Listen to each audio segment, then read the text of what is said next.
Oke, start mulai ya. Ayo, dibuka saya. Boleh dimulai. Cynthia mau jualan nggak apa loh ya Cynthia ya. Bisa maklumin loh nggak apa ya. Mau jualan salah ya toh. Bentuk perjuangan ya toh. Ya seneng Ustaz ya. Orang yang selalu berjuang. Oke. Iya, kamu nggak apa-apa jualan. Ya. Yang lain juga ini kan tentang ini kan ada paksaan ini ya, ikut ini ya. Ikut ini kan nggak ada paksaan, jadi semuanya itu istilahnya itu berbagi bareng ya, berbagi bareng. Oke. Ya, Umar boleh dibuka loh, Mar.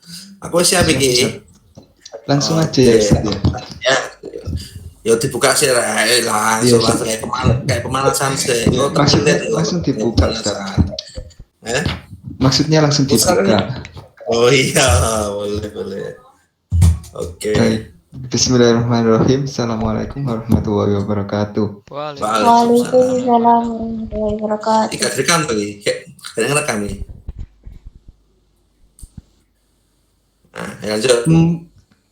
Innalhamdalillah nahmadu wa nasta'inu wa nastaghfiruh wa na'udzu billahi min syururi anfusina wa min sayyiati a'malina may yahdihillahu fala mudilla lahu wa may yudhlil fala hadiyalah. Asyhadu an la ilaha illallah wahdahu la syarika lahu wa asyhadu anna Muhammadan abduhu wa rasuluh. Amma ba'du. Pertama marilah kita panjatkan rasa puja dan puji syukur kita atas kehadirat Allah Subhanahu wa taala yang telah melimpahkan rahmat sedaya-dayanya kepada kita semua sehingga di malam hari ini kita masih diberikan kesempatan berkumpul yang insya Allah bermanfaat bagi kita semua, yaitu di acara Koji Sastra, komunitas ngaji sastra yang diselenggarakan oleh Himpunan Pendidikan Bahasa Indonesia STKIP Al-Hikmah Surabaya. Salawat salam semoga tetap tercurahkan kepada junjungan kita Nabi Muhammad SAW yang telah menjunjung kita dari jalan kegelapan menuju jalan yang terang benderang, yakni ad-dinul Islam. Yang terhormat Ustadz Heri Triasbuku Jatmiko selaku dosen Prodi Pendidikan Bahasa Indonesia yang sekaligus malam ini sebagai pemateri pada malam hari ini. Yang saya hormati juga Ustadzah Faiza dan juga saya ucapkan selamat datang kepada seluruh teman-teman yang bisa hadir dan menyempatkan diri untuk berpartisipasi pada acara ngaji sastra pada malam hari ini. Perkenalkan, nama saya Umar Mukhtar, mahasiswa dari Prodi Pendidikan Bahasa Indonesia tahun angkatan 2020. Di sini saya selaku moderator dalam acara malam hari ini yang insya Allah memimpin jalannya acara pada malam hari ini hingga akhir nanti. Di kesempatan kali ini kita akan saling sharing, santai, dan saling berbagi ilmu bersama mengenai tentang sejarah sastra di Indonesia. Dan semoga dengan pertemuan kali ini kita semua bisa menambahkan ilmu dan wawasan yang bermanfaat untuk kedepannya nantinya mengenai hal sastra di Indonesia. Untuk itu langsung saja tanpa menunggu lama saya serahkan langsung kepada pemateri kita pada malam hari ini, kepada Ustadz Henry. Waktu dan layar saya persilahkan. Oke, baik, terima kasih Mas Umar ya. Oke, sebelumnya Bismillahirrahmanirrahim. Assalamualaikum warahmatullahi wabarakatuh. Waalaikumsalam warahmatullahi wabarakatuh. Bismillah, alhamdulillah, la haula wala quwata illa billah. Asyhadu an la ilaha illallah wa asyhadu anna Muhammadar Rasulullah. Allahumma sholli ala Muhammad wa ala ali Muhammad. Oke, terima kasih teman-teman komunitas ngaji sastra ya. Dan juga khususnya untuk pengurus inti ya, pengurus intinya itu kan angkatan 2021 ya, 2020 maaf ya, 2020 ya. Ada Mas Umar, ada Mas Bobi ya, nanti tambah Mas Sanusi ya, tapi Sanusi kayak masih kegiatan yang lain. Oke. Terima kasih ya untuk peserta di layar laptop Ustadz ya, di layar jaringan ini ya. Ada Mbak Cynthia, ada Mbak Fadila, ada Mas Robin ya, ada Mbak Laila ya. Ada Bu Faiza juga ini ya, ada Bu Faiza ya. Fadila juga ya, ada Bobi Umar ya, ada Bu Faiza ini ya. Ini guru dari Halo, halo, assalamualaikum. Salam guru pelosok ini ya. Pelosok Kalista. Guru pelosok. Iya, guru pelosok di Pracimantoro ya. Kalau kalian pernah mendengar Pracimantoro itu pasti letaknya dekat pantai selatan. Nah, ya itu di sana itu banyak demit-demit katanya ya. Ya, termasuk Bu Faiz ini kayak itu teman demit ini ya. Oke. Enggak ya, percaya. Hanya di Bu Aisyah nih, Bu Aisyah dulu adalah dosen di Prodi Pendidikan Bahasa Indonesia. Sekarang telah hijrah gitu. Hijrah ke Wonogiri. Itu selatannya Solo ijek ke selatan lurus mentok sampai laut. Ya, hampir mendekati laut ya. Kalau udah tahu laut pantai selatan itu pasti nanti itu dekat rumahnya Bu Faizah ya, dekat rumahnya Bu Faizah. Nggak sampai laut juga kali, Pak. Iya, sampai laut juga ya. Oke, kita dulu partner ngajar di Prodi Pendidikan Bahasa Indonesia ya. Jadi teman-teman yang angkatan baru belum ketemu ya dengan beliau ya. Ayo Mas Bobi ini pernah ketemu ya. Walaupun cuma setahun tapi pernah ketemu. Oke, teman-teman sekalian ya, pada kesempatan kali ini ya, ini saya ya sebagai pemateri sekaligus pembimbing dalam komunitas ngaji sastra. Kenapa ngaji sastra? Saya selalu mengingatkan ya, komunitas ini adalah memiliki niatan untuk berbagi ya, berbagi dalam artian apa? Ilmu itu kalau disimpan ya nggak ada maknanya, ya disimpan ya nggak malah bocor ya, malah dibosok malah saya simpan, suatu malah hilang kalau ilmu itu disimpan. Makanya apa, itu harus dibagikan. Nah, maka dari itu semangat berbagi itu sangat diperlukan ya dalam komunitas ini ya. Nanti Bu Faizah bisa itu masuk dalam komunitas ini ya. Nah, nanti bisa ngajak murid-muridnya ikut ngaji. Ayo setiap malam Kamis ada ngaji. Ngaji apa? Ngaji sastra. Kitabnya apa ya? Kitabnya pakai bukunya Aji Prosidi ya, atau pakai bukunya Rendra ya, pakai bukunya Pramudia Anantatur. Karena memang di sini itu kita akan banyak mengambil hikmah gitu. Ya, kita tidak hanya sekedar melihat tentang karya sastra, tapi kita akan melihat hikmah ya di balik siapa pencipta sastra itu dan bagaimana sastra itu dibuat. Nah, pada kesempatan kali ini ya, kita akan membahas materi atau mungkin membahas tentang angkatan 50-an. Ada yang mengatakan angkatan 55, ada yang mengatakan angkatan 51, 52 atau 52-an ya. Yang jelas ini adalah angkatan pasca kemerdekaan. Ya, jadi semangat perjuangannya itu sudah berbeda. Nah, di sini itu adalah semangat intrik politik ya, di mana politik itu dimainkan ya, sampai membentuk lembaga-lembaga kesenian ya. Ada lembaga kesenian nasional, ada lembaga kesenian rakyat yang dinamakan Nikra.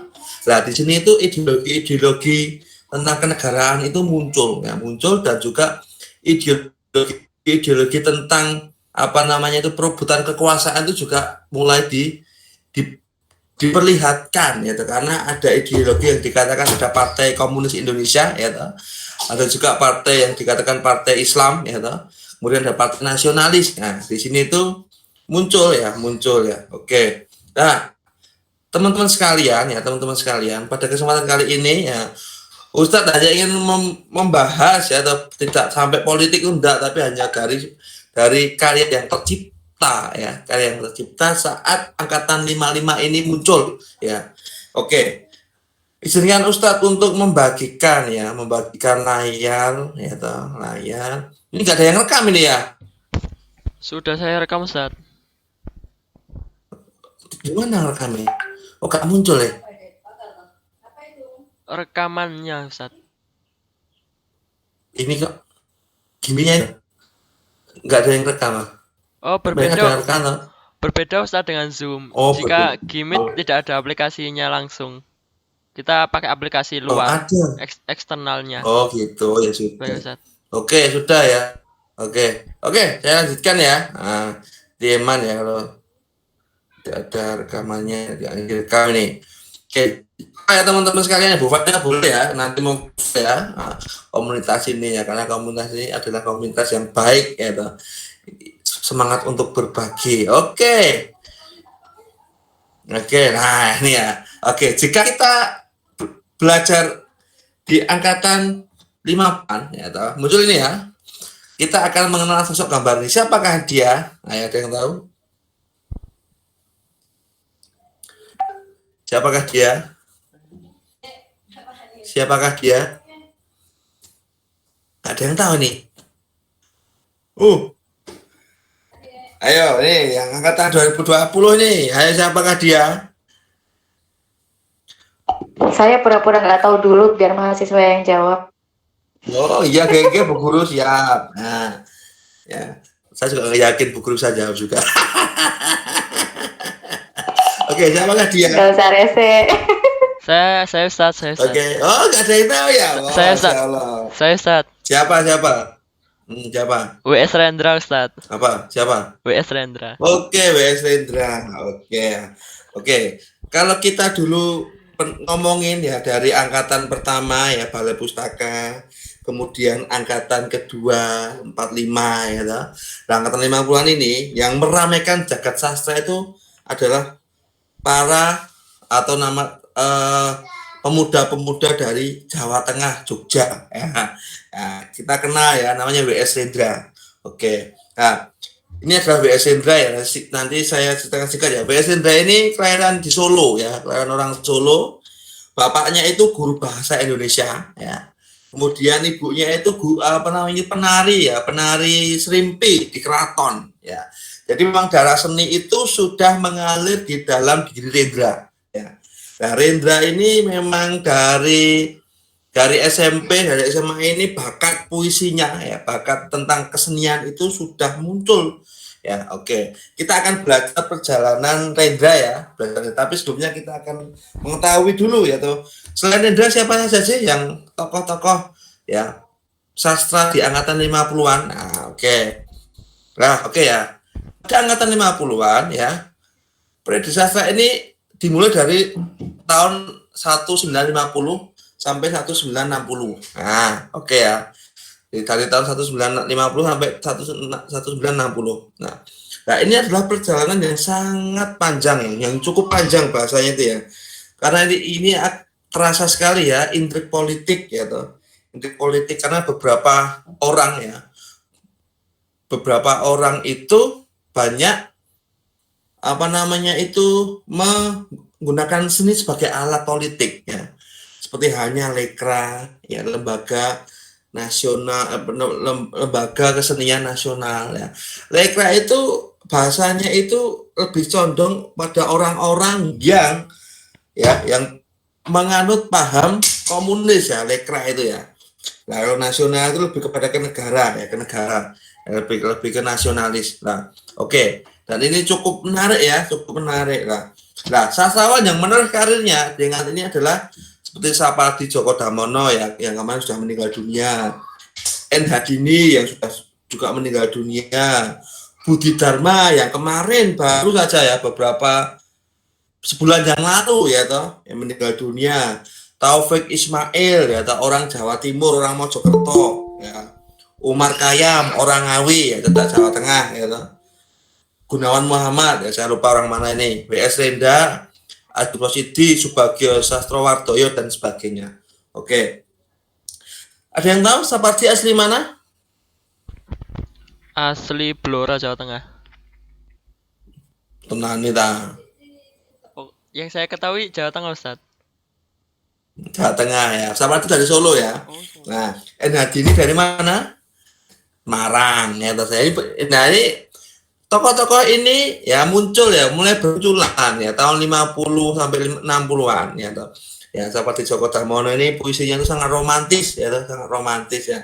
Nah, bahkan Bu Faizah dulu katanya di puisinya ini sama suaminya langsung mau nikah sama suaminya katanya kan gitu ya. Oke. Sukanya ngarang. Sapardi Djoko Damono ya. Lah N. Hadini ini juga ya karyanya ini sangat fenomenal sekali ya, sangat fenomenal sekali ya toh. Kita bisa baca itu tokohnya Kintel ya, Kintel tuh ya. Nah, itu yang bercerita tentang pemuda yang katanya itu subur ya, atau subur, kemudian dut ya, toh. Tapi dia tuh mudah menghamili orang. Nah, itu di salah satu karya N. Hadini ya. Ini bagus itu ceritanya itu ya. Nah, itu juga ada Budi Dharma yang rumahnya ini dekat kos-kosannya Ustadz Rian. Kalau ngomong Budi Dharma itu dekat kos-kosannya Ustadz Rian yang dulu ya, sekarang udah pindah kos Ustadz Rian sekarang ya. Nah, kalau Taufik Ismail ini orang Mojokerto ya, orang Mojokerto. Yang karya-karyanya ini juga cukup fenomenal ya. Dulu pernah Taufik Ismail ini apa namanya itu berkolaborasi dengan Ise ya. Ise itu minta apa puisinya untuk dilakukan ya, bukan dilakukan, untuk dibuatkan puisi ya, dibuatkan puisi. Nah, karena nanti itu bakal dilakukan ya. Nah, suatu ketika ya si Taufik Ismail ini apa? Terinspirasi dari surat Yasin ya, surat Yasin ya. Yang kemudian lahirlah ya apa namanya itu judul puisi dan kemudian dilakukan. Apa judulnya? Ketika tangan dan kaki bersaksi ya akan tiba masa mulut dikunci. Nah, itu coba dilihat di surat Yasin ayat 20 berapa saya lupa itu ya. Nah, itu terinspirasi dari ayat itu. Itu Taufik Ismail. Umar Khayyam ini dosen UGM ya, dosen UGM. Dia asli Ngawi ya, asli Ngawi. Novel populernya itu Para Priyayi ya, yang menceritakan tentang cerminan dirinya ya, yaitu beberapa tentang guru ya, tentang guru. Nah, kalau Gunawan Muhammad itu juga novel-novel tentang apa ya, apa namanya itu hal yang bersifat abstrak ya, Gunawan Muhammad ini ya toh. Tapi juga ada karyanya yang cukup menarik ya toh. Nah, terus Ajib Rosidi, Subagio dan sebagainya lah. Nah, sastrawan pada angkatan ini ya toh, ini mau menerbitkan karyanya itu sangat kesulitan ya. Karena apa? Harus sesuai dengan mazhabnya pemerintah ya. Maka dari itu yang agak netral itu adalah mereka mengirimkan ke majalah maupun surat kabar. Jadi para sastrawan ini menorehkan karya itu melalui apa? Majalah maupun surat kabar. Nah, itu di angkatan 50-an ya.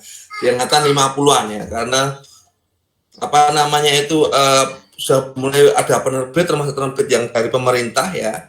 Tapi kesulitan, harus sesuai dengan apa yang dimau ya, apa dimau. Ketika menerbitkan di Lekra ya, di afiliasi Lekra ya harus yang sesuai dengan apa? Condongnya mereka ya. Condongnya bawahannya Partai Komunis Indonesia namanya PKI. Nah, dulu itu seperti itu. Nah, terus ciri-cirinya gimana ya? Didominasi cerita pendek dan kumpulan puisi. Nah, maka dari itu Rendra itu membuat namanya Balada Orang-orang Tercinta. Nah, dengar ya.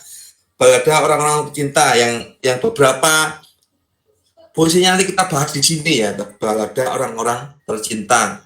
Dan juga cerita pendek, dari Hadini juga melahirkan cerita pendek di angkatan ini ya. Oke, terus kemudian pusat kegiatan sastra makin banyak jumlahnya dan sudah meluas ke seluruh pelosok Indonesia. Dan dulu itu sastra itu terbit ke daerahan itu ya. Condong orang-orang Sumatera ya, Khairil Anwar itu yang asli Sumatera, kemudian pindah ke Jakarta ikut ibunya. Kenapa kok ikut ibunya? Ayo, masih ada ingat nggak? Kenapa kok ikut ibunya ke Jakarta? Ada yang ingat? Kenapa kok kayak ada ikut ibunya ke Jakarta? Lagi kemarin kita bahas itu ya. Ada yang ingat? Kerja, Ustaz. Kerja. Nah, karena apa? Ibunya itu bercerai dengan suaminya ya. Ibunya Khairil bercerai dengan ayahnya, kemudian balik ke Jakarta bersama apa namanya itu neneknya ya, Khairil ya. Nah, dan juga kerja, betul ya. Oke. Berapa kali Khairil Anwar putus cinta? Nah, siapa gitu? Berapa kali Khairil Anwar putus cinta? Berkali-kali, Ustaz. Nah, berkali-kali gitu kan jumlahnya gitu, kita terakhir. Oke, berapa kali? Lupa ya? 11. Oh, 11. Oh, oke. Masih ingat ya kira. Siapa yang mau jawab? Nico Robin ya? Kok Nico Robin? Murobin ya? Iya. Oke. Ya, saya kalau ingat nama Robin itu ingat nama tokohnya di One Piece itu ya. Namanya Nico Robin, tapi perempuan ya toh, di One Piece ya. Oke, saya lanjutkan ya. Nah, kebudayaan daerah dan sastra nasional Indonesia diungkapkan dengan lebih mendalam ya. Jadi memang sifatnya itu lebih ke apa, sastrawan itu lahir dari berbagai daerah. dulu kan condong dari Sumatera, ya toh, karya sastra dari Sumatera, tapi ini sudah mulai merebak Jawa Tengah, Jawa Barat, ada Madura lama-lama ya, Jamrawi atau Jamrawi, kemudian di Jawa Timur ada Taufik Ismail, ya toh, nah, dan lain sebagainya. Lah, nilai keindahanian sastra mulai diukur dengan karakteristik sastra Indonesia itu sendiri. Jadi ukuran indahnya karya sastra, ukuran estetis ya. Indah itu kalau bahasa orang itu estetis ya, estetis. Makanya ada namanya salon estetika ya, salon kecantikan ya. Salon estetika itu berarti indah, biar indah ya. Makanya apa? Dari bahasa yang muncul di sastra itu estetik ya. Nah, oke. Jadi nilai estetik itu diambil dari karakteristik sastra Indonesia itu sendiri. Sudah mulai pola apa? Pola kalau indah itu harus bermajas. Ya, sudah mulai pola. Jadi keindahan itu tidak hanya diukur harus ABAB maupun AAA, tapi sudah memiliki karakteristik sendiri. Oh, ternyata indah itu saat dia itu bisa memunculkan banyak makna, ya, banyak makna, ya. Oh, ternyata saat dikatakan indah ketika para pembaca itu bisa mengeluarkan makna sendiri, walaupun tidak belum tentu benar sesuai dengan keaslian atau mungkin sesuai dengan makna asli dari pengarangnya, tapi mungkin sudah banyak makna yang ditafsirkan ya. Oh, ternyata ketika puisi kawin gitu ya, oh itu hanya sekedar ungkapan bualan ya, kawin. Ternyata ada makna juga ya, lah seperti itu ya. Nah, nilai itu ya mulai angkatan ini. Kalau angkatan sebelumnya ya masih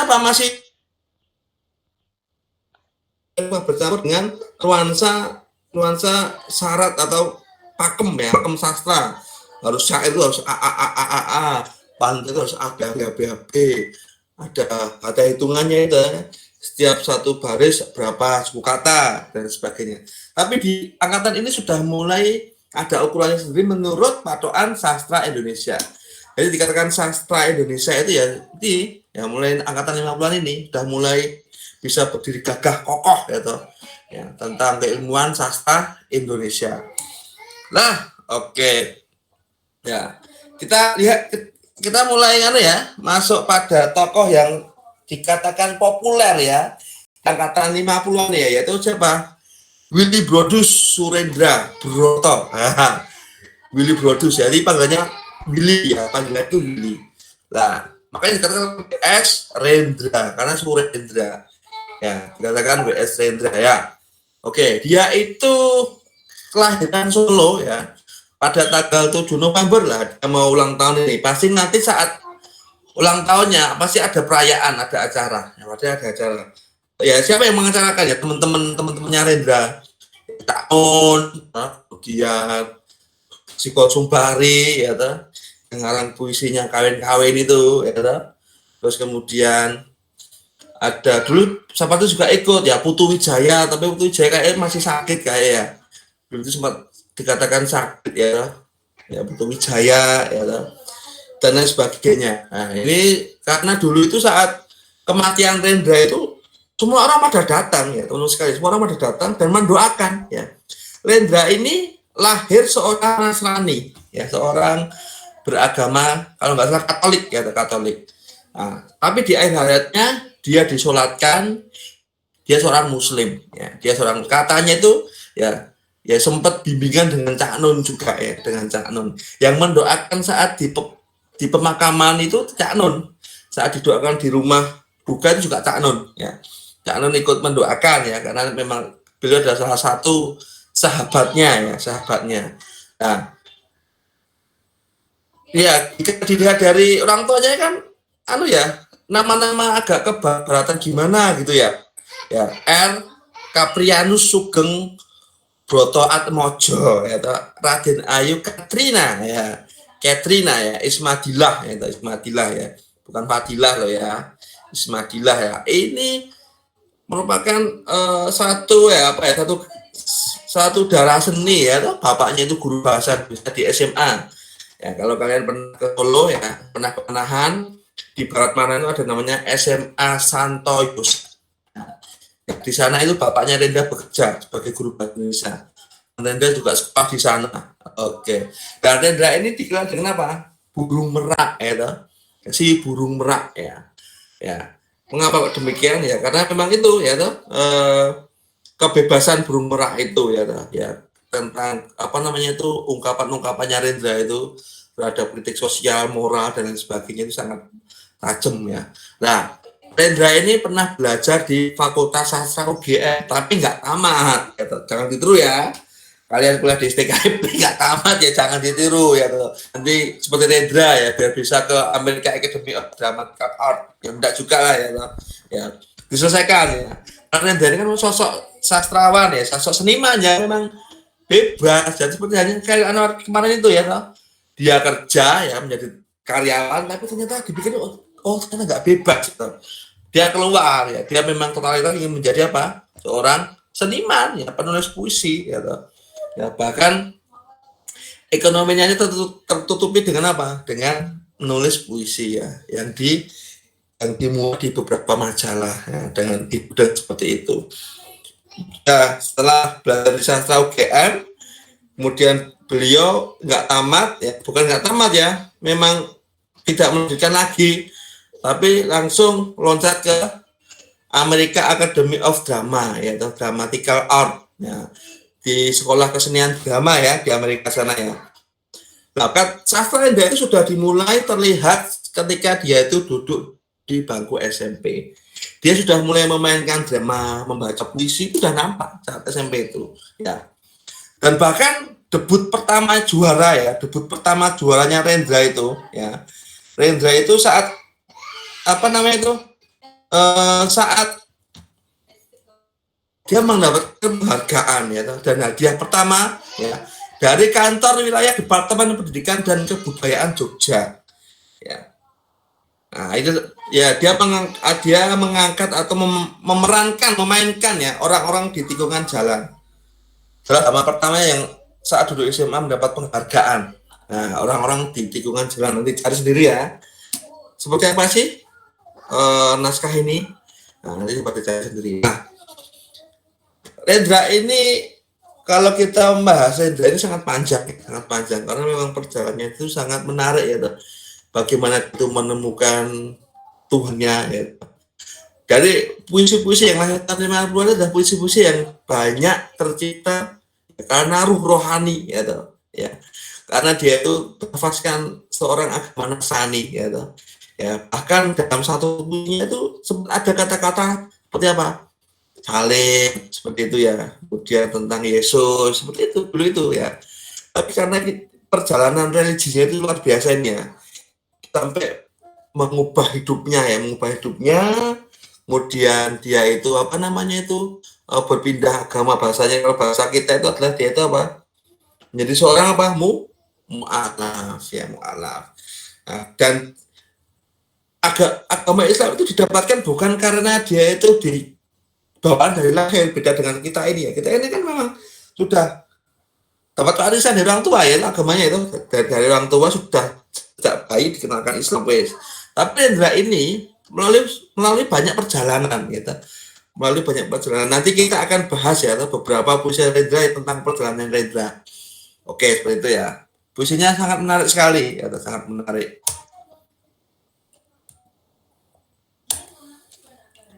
Loh, kok gak iso kira-kira? Nah. Oke. Teman-teman sekalian, perjalanan Rendra itu ya sangat baik, ya sangat menginspirasi ya jika kita telusuri ya, jika kita cari hikmah ya di balik perjalanan Rendra ini.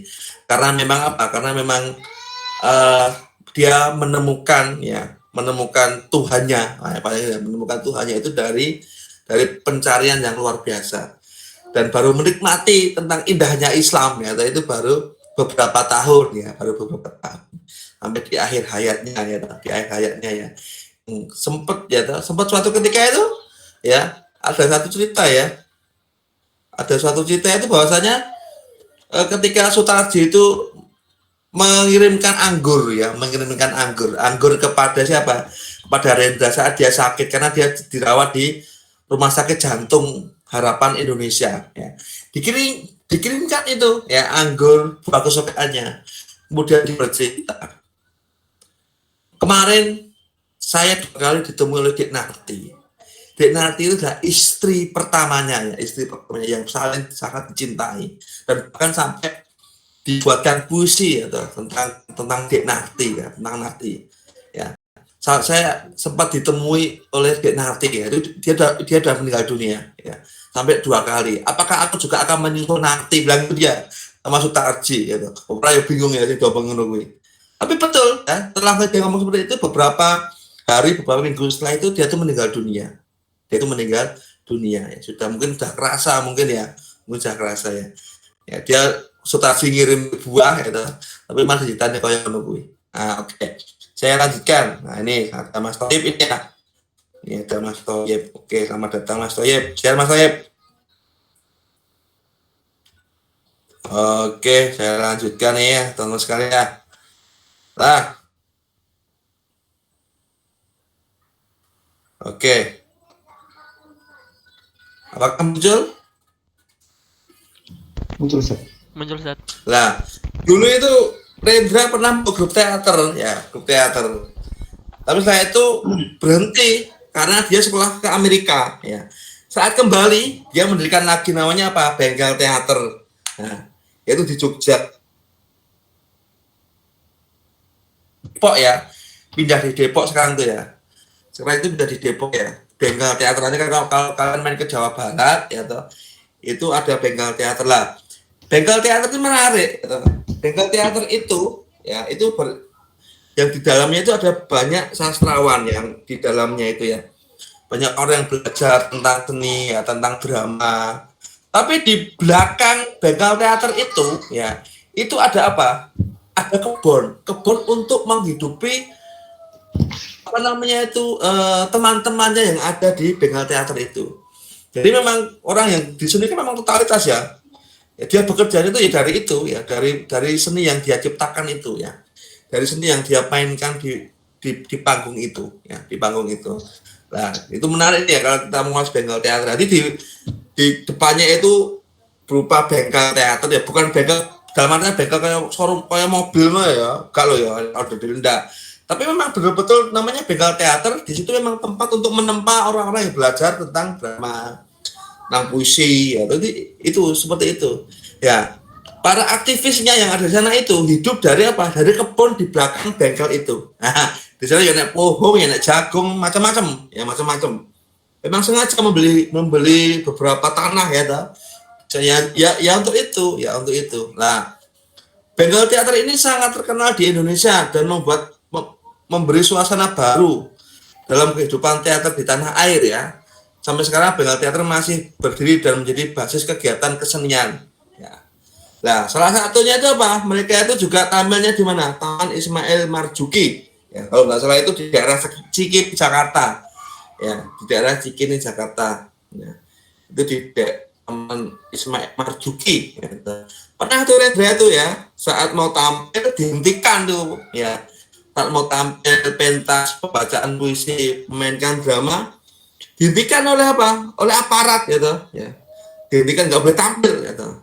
Nggak boleh tampil. Nah, tapi seperti itu. Karena memang kritikan dari itu pedas sekali ya. Saat zaman orde baru itu sangat pedas sekali gitu. Sangat pedas ya. Sangat pedas. Dan apa namanya itu? Sering mengkritik zaman orde baru. Oke. Nah, Endra ini mengembuskan nafas terakhirnya di Rumah Sakit Mitra Keluarga Depok ya. Kamis 6 Agustus 2010 ya, pukul 10.20 ya. Pada usia 74 tahun ya. Beda dengan Khairil Anwar ya. Khairil Anwar itu 27 tahun meninggal dunia ya. Tapi kalau Rendra ini sampai 74 tahun ya. Bayangkan ya. 74 tahun ya. Nanti setelah angkatan ini nanti ada Pramudia nanti ya. Nanti ada Pramudia ya, di angkatan 66 ya, 60-an ya. Nanti ada Pramudia. Jadi betul ya. Sastra Sastra itu mulai tersebar di daerah-daerah ya, di Blora sudah muncul ya dengan Pramudianya ya. Ya, sudah mulai muncul. Oke. Tapi Pramudia itu sudah nulis sejak lama ya, tapi baru kelihatan dalam artian terkenal sejak tahun zamannya Pak Harto itu ya. Oke, itu ya. Rendra menghembuskan nafasnya terakhir di hari Kamis ya, 6 Agustus pukul 10:30 kurang 10 ya.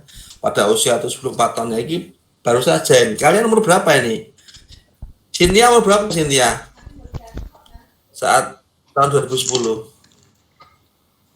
Baru 6 tahun. Cynthia keluar. Baru 6 Cynthia keluar. Cynthia keluar. Nah, siapa sih ngomong? Oh, Fadila itu ya. Fadila Laila itu nggak kelihatan di sini. Laila berapa tahun umurnya? Tahun 2010.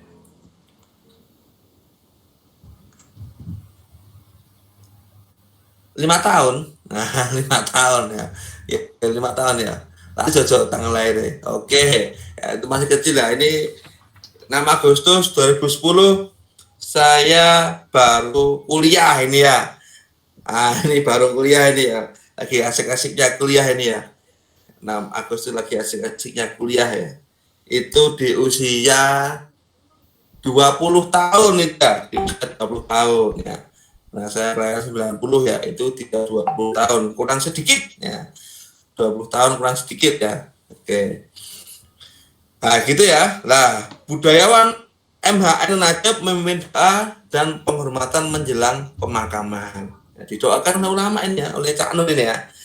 Ya, banyak sahabat dan tangganya di sekitar rumah Lampung warga berjejalan ya, mendengarkan doa dan para sahabat Rendra seperti penyair ya, Sutarji ya, Menteri Negara Lingkungan Hidup Rahmat Witular datang ya toh, mantan ketua PP Muhammadiyah juga datang, dan bahkan Budiono ya, wakil presidenmu juga datang saat itu, katanya masih calon ya, calon cawapres ya toh, calon wakil presiden ya, itu juga datang ya saat apa namanya itu Rendra meninggal dunia.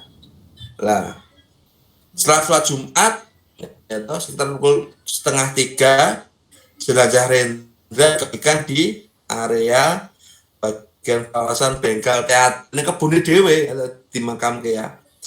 Ribuan orang mengiringi jenazah Rendra ya, dibawa ke masjid untuk disolatkan seusai sholat Jumat. Nah, ini perjalanan religiusnya luar biasa ini ya. Oke, dan perjalanan untuk mendapatkan robnya ya, mendapatkan Allah ya, mendapatkan jalan yang benar itu sungguh luar biasa ya. Karena dia harus belajar ya, dia harus melewati banyak kerikil-kerikil sehingga dia menemukannya.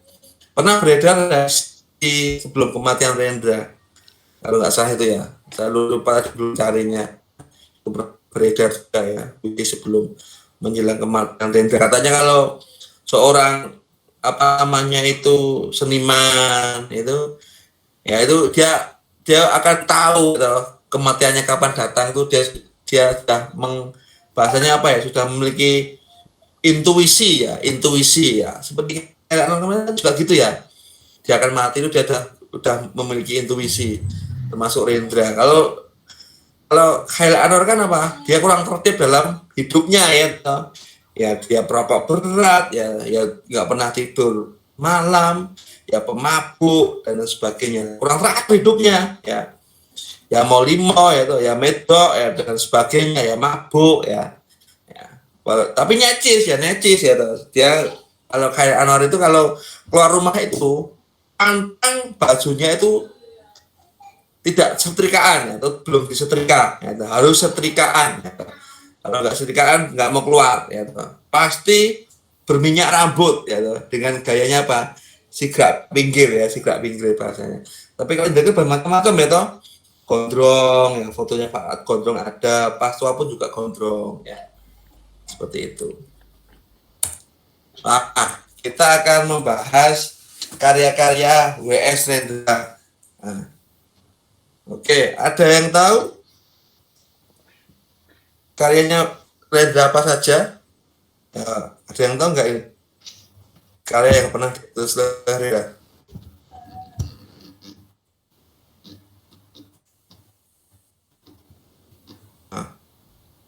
Ada yang tahu? Kalian yang pernah ditulis Hendra? Nah, ada yang tahu ya? Harusnya kalau angkatan 50-an dari itu baca dulu ya, toh. Habis itu kita kan enak diskusi ini ya. Oke, karena ya kalau nyanyi berbagi, saya bahagia ya. Saya ingin mau bagi ilmu. Balada dulu, Ustaz. Oke, apa Mas? Balada orang-orang tercinta, lalu ia sudah bertualang. Terus 4 kumpulan saja, serta Mas Todon dan Burung Condor. ya, burung kodok. Ya, oke, mantap ini. Ya? Atau cuma baca di internet? Buku yang saya SMA dulu Ustaz ada. Wow, mantap ya. Waktu SMA ada. Waktu SMA ya, oke lah. Ini salah satu yang lahir di tahun 50-an, yaitu apa? Balada Terbunuhnya Atmokarpo. Ya, nah ini adalah kumpulan dari orang-orang tercinta. Satu adalah Balada Sumila. Oke. Ini puisi ini seperti puisi terinspirasi dari karya-karya luar negeri. Jadi saat Cilia itu pulang dari luar negeri, ya, dia mampu membuat balada. Namanya balada ini. Jadi kita bercerita ya. Puisi ini seperti cerita.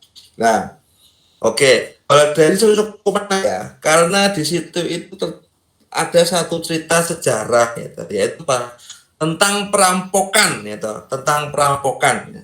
Perampokan itu yang dilakukan oleh namanya Joko Pandan. Nah, Joko Pandan itu adalah anak dari Atmokarpo, ya, Atmokarpo. Nah, Joko Pandan ini ya, merampok kampung halamannya. Yang di kampung itu ada ayah kandungan namanya Atmokarpo. Karena perampokan itu dikejar sama ayahnya sendiri ya, dikejar dengan sama ayahnya sendiri. Sampai tragedi bunuh-bunuhan ya, sampai tragedi apa? Si Atmokarpo itu dibunuh oleh Joko Pandan. Nah, mengerikan sekali ya ceritanya ya. Makanya kalau kita baca puisi itu, kalau tahu ceritanya tuh mengerikan sekali ya. Saya bacakan ya, dengan kuku-kuku besi kuda menebah perut bumi, bulan berkhianat gosok-gosokkan tubuhnya di pucuk-pucuk para, mengapit kuat lutut menunggang perampok dan diburu surai, bau keringat basah jenawi pun telanjang. Nah, ini menggambarkan ya tentang apa?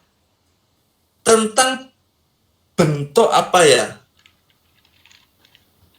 Bahasanya itu apa ya? Bentuk paranoid ya, tentang paranoid ya, paranoid tentang perampok itu ya, dengan kuku-kuku besi kuda perut bumi ya, bulan berkhianat ya, bulan berkhianat gosok-gosokkan tubuhnya di pucuk-pucuk para. Nah, jadi bulan yang bersinar itu sekarang memberitahu kalau itu ada banyak sesuatu yang harus bisa dirampok ya toh. Nah, setelah itu apa? Segenap warga desa mengepung hutan itu satu pusaran pulang balik Atmokarpo. Dikejar itu Atmokarpo itu. Nah, kemudian apa? Masih berkaitan ya. Yang satu itu bulan berkhianat, bawahnya apa? Bulan itu mengutuki bulan betina dan nasibnya yang malang. Berpancaran bunga api anak panah di bahu kiri. Nah, bulannya itu dikutuki ya toh, karena bahasanya itu bulan itu adalah simbol dari Joko Pandan itu sendiri ya toh. Simbol dari Joko Pandan itu sendiri ya toh. Mengutuki bulan betina ya, dan nasibnya yang malang, berpancaran bunga api anak panah di bahu kiri. Itu simbol apa? Simbol untuk perang ya. Satu demi satu yang maju terhadap darahnya ya. Jadi satu demi satu maju, maksudnya apa itu ya? Siap mempertaruhkan darahnya itu. Penunggang baja dan kuda mengangkat kaki muka. Nah, ini pertempuran ini ya toh. Nyawamu barang pasar, hai orang-orang bebal ya toh. Nah, bebal itu apa? Orang yang nggak bisa dikasih tahu ya toh. Tombakmu pucuk daun dan matiku jauh orang papa ya toh. Tombakmu pucuk daun dan matiku jauh orang papa. Majulah kau Joko Pandan, di manakah ia? Ya, ini mencari anaknya ya. Majulah ia karena padanya seorang kandung dosa ya. Ya karena darahnya itu ya, darah yang ada Joko Panah adalah anak kandung dari Atmakarpo sendiri itu. Ya. Anak panah 4 arah dan musuh 3 silang, Atmakarpo tegak, luka 7 liang ya. Nah, ini penggambaran apa? Pasca perang ya, tentang apa luka yang diderita oleh Atmakarpo. Anak panah 4 arah ya. Mengerikan sekali ini dipanah paling papat ya ta. Musuh 3 silang, Atmakarpo tegak, luka 7 liang gitu. Ada 7 liang ya itu ya. Joko Pandan, di manakah ia? Ya, sampai dia dipanah itu apa? Belum menemukan Joko Pandannya, hanya padanya seorang kandung dosa. Nah, jadi ini adalah satu bentuk ungkapan ya, bapaknya itu mengandung dosa ya. Karena apa? Si Joko Pandan ini justru malah merampok kampung halamannya. Nah, ini balada orang-orang tercinta ya. Balada ini lebih pada satu kisah yang tragis atau menyedihkan ya. Entah itu kisah asmara ya maupun kisah tentang keluarga. Nah, ini dulu pernah pengalaman Ustadz musikalisasi ini ya dulu ya. Nah, ini sempat di musikalisasi karena memang bagus ini ya. Nah, untuk jika di musikalisasi ini sangat bagus ya. Oke, yang kedua ini, bukan ini ya, yang kedua ini tentang balada Sumilah. Nah, balada Sumilah ini ya, tentang balada Sumilah.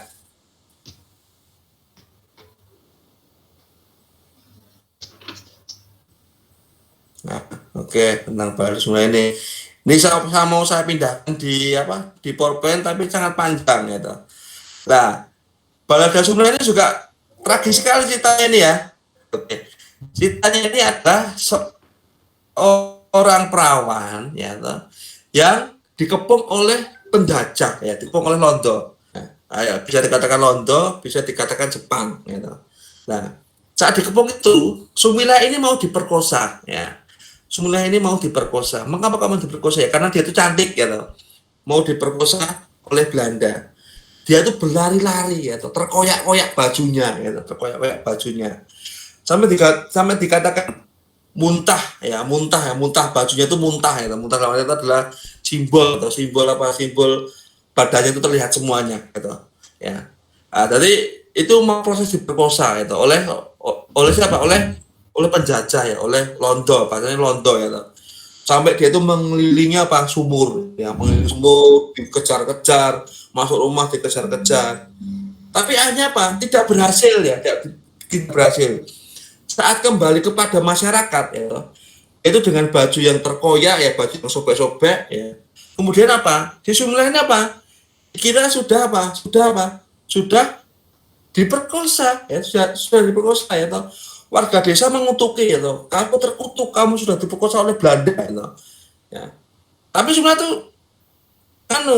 tuh tidak mau, dia merasa belum diperkosa itu ya. Sampai akhirnya dia itu dikutuk ya, dan mati ya, sampai arwahnya itu sampai memanggil-manggil pacarnya ya. Samijo namanya. Samijo pun juga mengutuk ya toh ya, juga mengutuk bahwanya dia tidak bisa mempertahankan kehormatannya itu sampai suatu ketika sampai dibawa mati ya, sampai diperimpeni Samijo itu Samijo dicarinya dia itu loh, sampai keliling desa untuk mencari Samijo. Lah puisinya seperti puisinya itu, ini panjang sekali ya. Oke, tubuhnya lilin tersimpan di keranda. Nah, ini penggambaran kematiannya. Api halus putih pergi kembara, datang yang berbau Kamboja dari sepotong bumi keramat di bukit makam dari bau kemenyan. Sumilah, rintihnya tersebar selebar 7 desa dan di ujung setiap rintihnya diserunya Samijo. Nah, ini Samijo gitu. Nah, bulan akan berkerut wajahnya dan angin takut nyuruk atap jerami. Seluruh kandungan malam pada tahu, roh Sumilah meratap di kungkung rindunya pada roh Samijo. kekasih dengan belati pada mata, dan sepanjang malam terurai riwayat duka. Begini mulanya. Nah, ini ceritanya ini. Kenapa kok Sumilah ini arwahnya itu mengelilingi 7 desa ya, mencari Samijo ya toh. Beginilah mulanya itu. Bila di pucuk bambu ngusapi wajah bulan, ternak rebah dan bunda-bunda nepui paha anaknya dengan kembang-kembang api jatuh peluru meriam pertama. Malah muntahkan serdadu Belanda dari utara tumpah darah lelaki. Oh, kuntum terima ditebas belati. Dan para pemuda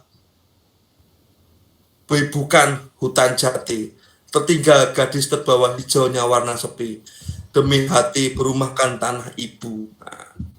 Dan munculan tempat bercinta Samijo perang dan mewarnai malam dengan kuntum-kuntum darah.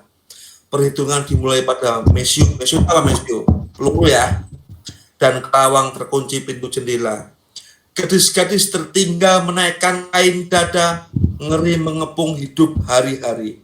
Segala perang adalah keturunan dendam, sumber air pancar yang merah, berbunga berwarna nafsu.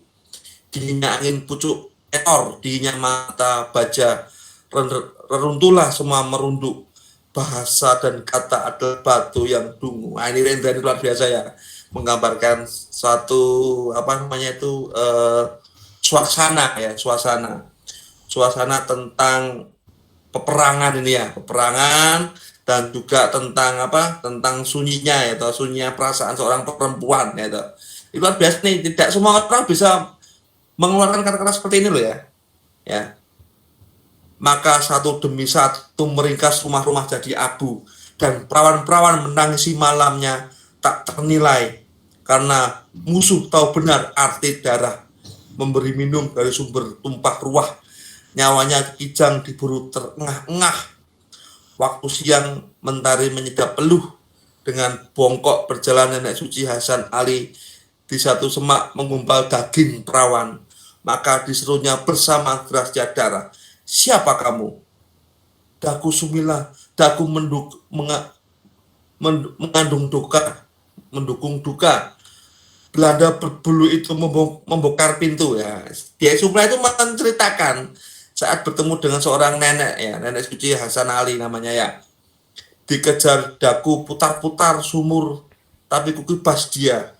Duhai, diperkosanya dikau anak perawan. Belum lagi ya. Belum, karena memang belum diperkosa ya toh. Demi darahku merah belum lagi ya. Dia gambarkan seperti itu. Takut tubuhnya dengan tak tersangka, tersungkur ia bersama nafsu ke sumur ya toh, tersungkur ya, kesungkur yang sumur ya toh. Ia tersobek kulitmu lembut, berbungakan darah koyak, baju memuntahkan dadamu. Nah, ini bentuk apa? Bentuk pemerkosaan, tapi dia tuh nggak diperkosa ya toh. Dengan wujud Sumilah yang ketemu dengan nenek itu ya toh. Lenyaplah segala karena tiada lagi kau punya bunga yang terpentih dengan kelopak-kelopak sutra. Nah, ini masing-masingnya ya, saya itu belum diperkosa ya toh. Belum lagi demi air darahku merah, belum lagi. Nah, demi berita noda teramat cepat karena anginnya sendiri di mulut 7 desa terucap. Sumilah dan nodanya, dan demi berita noda teramat cepat karena angin sendiri noda Sumilah terpahat juga di hutan-hutan jati. Dikirain apa? Diperkosa di hutan-hutan jati ya, atau melewati sumur, tapi ya memang belum diperkosa ya. Lelaki letakkan bedil kelawang mengenangnya, dan Samijo kerahkan segenap butir darah, lebih setan dari segala kerbau jantan. Bila bukannya terkaca pada bulan keramik putih antara bebatang jati dengan rambut tergerai. Sumilah yang malang mendamba Samijonya, menyuruh musang burung gandil nyanyikan belada hitam. Satu tokoh menonggak di tempat luang dan berseru dengan nada api menyala. Henti, sebut namamu. Terhentilah Sumilah, serahkan diri ke batang rebah. Suaramu berkabar kau Samijo, Samijoku. Daku Sumilah yang malang, Sumilahmu. Nah, tiada aku punya Sumilahku mati, dikanya mati. Belum lagi Samijo, aku masih darah, dikanya apa? Sudah diperkosa juga ya toh. Bulan keramik aku masih darah itu apa? Ya darah manis itu ya. Yang masih perawan ya. Bulan keramik putih tanpa warna jingga apimu padamkan. Demi selaput sutraku lembut. Nah, dia menggambarkan seperti itu. Ya, demi selaput sutraku lembut. Belum lagi. Bulan keramik putih bagai pisau cukur. Sayati awan dan malam selalu meratap. Samijo menatap dan menatap amat tajamnya. Samijo teresan darahku pertama. Akan terkecap darah putih. Darahmu seorang batang demi batang adalah balutan kesepian. Malam mengema segala terperah, sandal napas, Samijo menatap dan menatap amat tajam. Samijo hentikan penikaman pisau, pandang matamu. Kau bagai daku bagi najis ya. Mengorek dena yang tiada, padamlah kemilau yang menuntut dari dendam warna pandangnya seolah ungkapkan kutuk berkata. Jadilah perempuan mandul karena busuk rahimu. Jadilah jalang yang ngembara dari hampa ke dosa. Aku kutuki kau demi kata putus nenek moyang. Nah, ini diputus ini. Ada gak perawan. Ya. Kasihan sekali nih ya. Tanpa omong dilepas di kaman pandangan penghabisan. Lalu berpaling ia menghambur ke jantung hutan jati. Tertinggal sumilah digayuti koyak-moyaknya sedih. Yang bercinta karena terpisah. Lebih sedihlah bila noda terbusur antara dan segala itu tak akan padam. Nah, ini masih banyak sekali nih ya.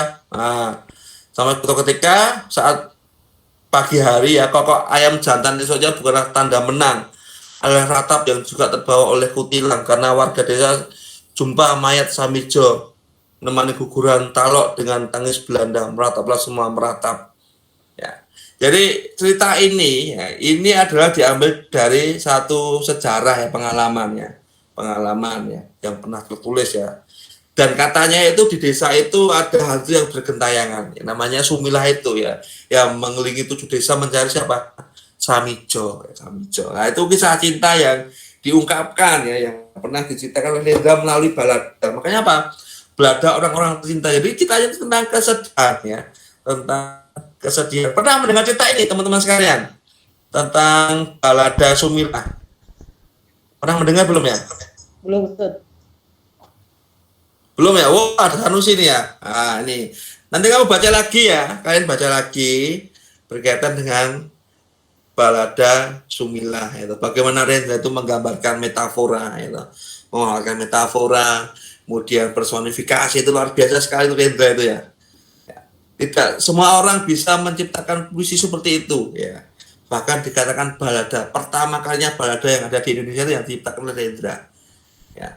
Pertama kalinya yang diciptakan oleh Rendra. Oke, begitu ya. Itu puisi dari Rendra lagi nih. Ya, ini puisi yang paling saya suka ini. Gitu. Nah, surat kepada Bunda tentang calon menantunya. Nah, ini saya senang ini. Sejak dulu itu saya senang dengan puisi ini. Oke. Nah, ini ceritanya ini adalah saat Rendra mau menikah ini ya. Saat Rendra mau menikah, dia menggambarkan dirinya yang sudah mulai menjadi orang rumahan ya, orang rumahan yang dulu hidupnya itu di jalan ya, hidupnya kasar ya. Dia buat satu puisi ya, surat kepada Bunda tentang calon menantunya. Mama yang tercinta, akhirnya kutemukan juga jodohku. Seorang yang bagai kau, sederhana dalam tingkah laku dan bicara serta sangat menyayangiku. Nah, menggambarkan tentang apa? Tentang ketulusan perempuan ya, yang memang cinta terhadap Rendra. Siapa namanya? Narti ya. Jenengnya desa banget ya. Narti ya. Tapi memang seperti itu nama-nama zaman dahulu itu ya. Namanya Narti ya. Nanti dibuka lagi ya tentang puisinya Narti itu ya. Nah, terpupuslah sudah masa-masa sepiku, hendak berhenti kata rusuh. Hatimu yang baik itu yang selalu mencintaiku, karena kapal yang berlayar telah berlabuh dan melambatkan. Dan sepatu yang berat serta nakal yang dulu biasa menempuh jalan-jalan yang mengkhawatirkan dalam hidup lelaki yang kasar dan sengsara, kini telah aku lepaskan, berganti dengan sandal rumah yang tentram, jinak dan sederhana. Ini menggambarkan apa ya? Rendra ya, peralihan seorang laki-laki ya, seorang laki-laki yang dulu itu suka main ya, atau suka pergi kemana-mana ya, mencari ya ke Amerika ya mungkin ya, kemudian ke sana kuliah ke sana kemari, mengikuti kesenian ya. Tapi saat menemukan seorang perempuan ya, dia itu menjadi jinak ya. Yang digambarkan dengan apa? Berganti dengan sandal rumah yang tentram, jinak dan sederhana. Ya. Lah kemudian mama, burung dara jantan yang nakal yang sejak dulu kau piara, kini terbang dan telah menemu jodohnya. Nah, dia sudah bertemu dengan jodohnya ya, namanya Narti itu ya. Ia telah meninggalkan kandang yang kau buatkan dan tiada akan pulang buat selama-lamanya. Intinya itu dia itu meminta restu pada mamahnya itu ya, bahwasanya dia itu akan menikah, dia akan membangun rumah tangga, bahtera rumah tangga, dan mungkin tidak pulang ya karena ngurusi keluarganya ya. Ibuku, aku telah menemukan jodohku. Janganlah kau cemburu, hendaknya hatimu yang baik itu mengerti. Pada waktunya aku mesti kau lepaskan pergi. Ya. Begitu kata alam, begitu kau mengerti, bagai dulu bundamu melepas kau kawin dengan ayahku, dan bagai bunda ayahku melepasnya untuk mengawinimu. Tentu sangat berat, tetapi itu harus mama, dan akhirnya tak akan begitu berat apabila telah dimengerti, apabila telah disadari. Hari Sabtu yang akan datang, aku akan membawanya kepadamu. Ciumlah kedua pipinya dan panggillah dia dengan kata anakku. Gitu ya. Luar biasa ya, ini menyentuh ini ya. Bahwasanya dia menggambarkan prosesi dia itu berhubungan dengan perempuan itu. Saat itu dia masih beragama Nasrani ya toh. Di bait ini, di syair ini ada kata-kata tentang salib ya, tapi kayaknya di puisinya itu dihilangkan. Yang mestinya itu ada kata salib ya. Taruhlah salib ya padanya, saya lupa itu ya. Coba nanti dilihat lagi puisinya. Ini puisi yang masih baru ini ya. Jadi tidak ada kata-kata salib ya. Nah, ya karena udah Islam ya toh. Ya. Bila malam telah datang, kisahkan padanya riwayat para leluhur kita yang ternama dan perkasa, dan biarkan ia nanti tidur di sampingmu. Nah, ini menggambarkan kalau pacarnya itu ya anakmu, ya, samakan dengan perlakuanmu terhadap aku, kan begitu ya. Ia pun anakmu, sekali waktu nanti ia akan melahirkan cucu-cucumu, mereka akan sehat-sehat dan lucu-lucu. Dan kepada mereka ibunya akan bercerita riwayat yang baik tentang nenek mereka, bunda bapak mereka, ciuman abadi dari anak lakimu yang jauh. Billy, nah, Billy itu namanya Rendra ya, nanti ada kata Billy. Nah, teman-teman sekalian ya, Rendra itu apa-apa diceritakan di dalam puisinya, tentang kisah cintanya, tentang keluarganya, tentang perjalanan spiritualnya, tentang perjalanan hidupnya, semuanya itu diceritakan di dalam puisi-puisinya. Dan saat membaca puisinya itu, kita seakan membaca cerita. Ya, karena ini seperti kita membacanya seperti rangkaian naratif. Dan ini berbeda dengan para penyair yang sudah ada maupun yang belum ada. Ya. Karena dia itu termasuk penyair yang membawa tren, ya, yang membawa banyak perubahan di sastra Indonesia. Ya, oke. Kalau kemarin di Anwar ya, kita belajar semangat hidupnya, tentang kemandiriannya, tentang kerapian hidupnya ya. Di Rendra ini kita belajar bagaimana mencari hikmah di dalam kehidupan. Dia itu apa namanya itu? Oh, belum muncul, soalnya belum muncul ya? Belum, Ustaz. Walah, tuas aku anu. Oke, saya ulang lagi. Nah, ini puisinya ini ya, makanya orang ngomong ya. Nah, iki. Tapi terus metu. Ya. Jadi ini salah satu rangkaian kisah aslinya Rendra ya. Dan karyanya itu sangat banyak ya, tamu usia 73 tahun ya. Makanya dia selalu berpikir terus ya, pikirannya itu ya, perjalanannya itu luar biasa sekali ya. Luar biasa sekali. Jadi kita bisa mengambil hikmah itu.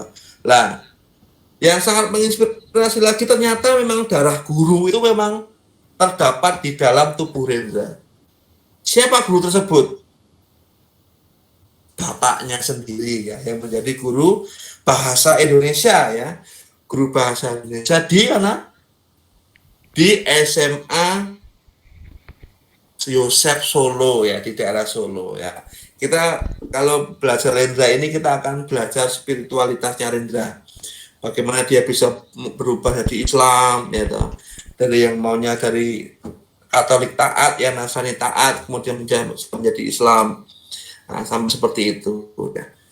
Sampai orang-orang itu pun kagum ya. Sampai wakil presiden pun saat kematiannya itu datang gitu. Jarang-jarang loh ya. Kayak Anwar mati ya, gak ditekoni harus Soekarno ya toh.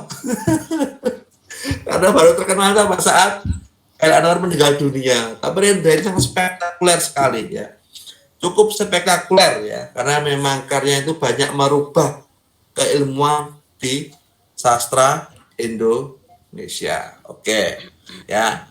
Jadi teman-teman sekalian ya, kalau dari saya ini sebenarnya masih kurang banyak ya. Kalau kalian ingin mempelajari sendiri tentang puisinya Rendra, tentang angkatan 55, tentang biografi Rendra itu sendiri, ya, itu masih sangat kurang ya, sangat kurang ya. Nah, maka dari itu memang butuh yang namanya apa ya, inisiasi, rasa apa, rasa penasaran ya, rasa penasaran ya. Kalau kita nggak penasaran ya, kita nggak akan tahu apa-apa ya. Seperti halnya siapa, Einstein itu rasa penasarannya tinggi ya, rasa ingin tahunya tinggi. Jadi seorang ilmuwan itu memiliki rasa ingin tahu yang tinggi ya, seorang ilmuwan. Dan kita sebagai seorang ilmuwan bahasa, seorang ilmuwan pendidikan ya, harus memiliki rasa ingin tahu yang tinggi. Karena semua pengetahuan diawali dari rasa ingin tahu ya, rasa ingin tahu. Dari rasa ingin tahu itu menjadi tahu ya. Setelah tahu itu apa ya? Ya kita terapkan ya, kita terapkan. Setelah kita terapkan itu apa? Kita sebarkan ya. Setelah kita sebarkan itu apa? Maka akan disebarkan oleh orang lain juga. Jadi rasa ingin tahu itu memang harus selalu ditumbuhkan oleh seorang mahasiswa, seorang pelajar ya, seorang akademisi. Ya, saya katakan kalian ini adalah seorang ilmuwan bahasa ya, seorang ilmuwan pendidikan, seorang ilmuwan sastra ya, yang kelak akan menggantikan posisi-posisi mereka ya. Ya, posisi siapa ya, saya ya, mungkin nanti digantikan Robin ya. Kemudian posisinya para penyair ya, yang memang apa namanya itu, yang memang harus berganti. Nah, sekarang ini kan apa namanya itu, makanya kan gini ya, saya pernah mendengar satu bait lagu itu, kalau nggak salah itu dinyanyikan oleh Upin Ipin. Pernah dengar Upin Ipin ya? Dan itu serangkaian dengan apa namanya itu, nada lagunya yang Allahu Kafi itu ya. Muda-mudi di ini zaman memang tak pandai pengetahuan, ilmu dan adab ditinggalkan sehingga diri bagai hewan. Nah, jangan sampai kita itu sebagai seorang muda-mudi yang sudah digambarkan oleh syair yang dinyanyikan oleh Upin Ipin itu ya. Muda-mudi di ini zaman memang tak pandai pengetahuan ya, ilmu dan adab ditinggalkan sehingga diri bagai hewan. Jadi pada masa kekinian itu jangan sampai kita seperti apa, seperti hewan ya, yang meninggalkan ilmu dan adab. Oke, begitu dari saya ya. Oh, ternyata sudah 8:30 lebih 15 menit ya. Oke, mungkin ada yang disampaikan.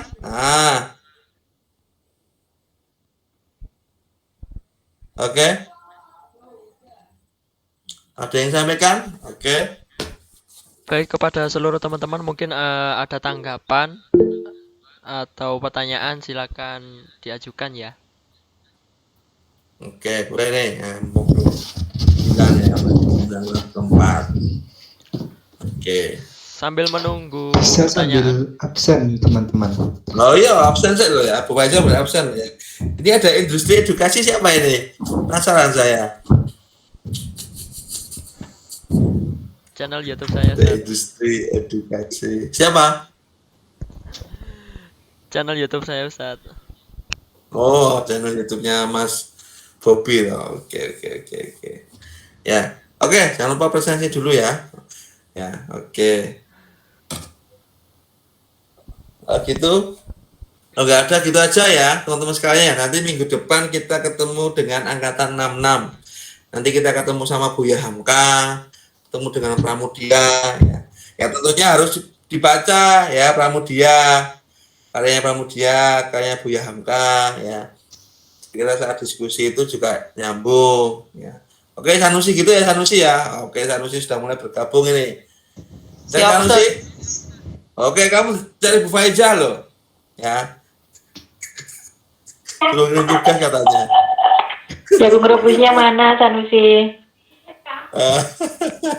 Gak kadang-kadang aja apa aja? Hah? Apa? Apa tadi aja? Jagung rebusnya mana? Oh, iya, Ada di Bogor saja. Tinggal kirim. Ya, tinggal kirim. Oke, ya. Sekarang kita ambil foto dulu. Nah, ini perlu foto ini. Oke, ya, dinyalakan dulu kameranya. Biar bisa diambil fotonya oleh Umar atau B. Izin saya lagi di jalan, Ustaz. Jadi gak kamera. Oh ya wes gak apa-apa. Karena gak apa-apa yang jalan foto malah ini bentuk semangat untuk belajar. Nah, oke. Oke, gak apa-apa di lapangan kita itu semangat ya. Oh, gak apa-apa. Oke. Oke, silakan. Robin, muka Robin. Nah, Robin belum dibuka ya kameranya. Robin. Baik, langsung saja ya. Oke, terima kasih. Oke, yuk. Oke. Satu. Alam literasi. Alam literasi. Oke. 1, 2, 3. Oke, baik teman-teman sekalian ya. Jangan lupa Bu Faiza dikirimi biar dijadikan status oleh Bu Faiza ya. Pokoknya komunitas ini rame oleh pengunjung kan begitu ya. Oke, ada Junil juga ya. Hai Junil. Oke, begitu dari saya. Ihdinas siratal mustaqim ya. Semoga kita bisa mengambil hikmah ya dalam pertemuan ini ya. Semoga kedepannya kita juga bisa lebih baik ya. Oke, nanti mungkin kedepannya nanti ya yang tampil adalah Umar, Bobby maupun Sanusi. Karena inilah gelanggangnya Umar, Bobby sama Sanusi ya. Yang mengawal adalah angkatan 2000 ya, angkatan 2000 betul gitu ya. Oke, saya kira gitu. Saya akhiri ya. Subhanakallahumma wa bihamdika asyhadu alla ilaha illa anta astaghfiruka wa atubu ilaik. Assalamualaikum warahmatullahi wabarakatuh. Waalaikumsalam warahmatullahi wabarakatuh. Oke.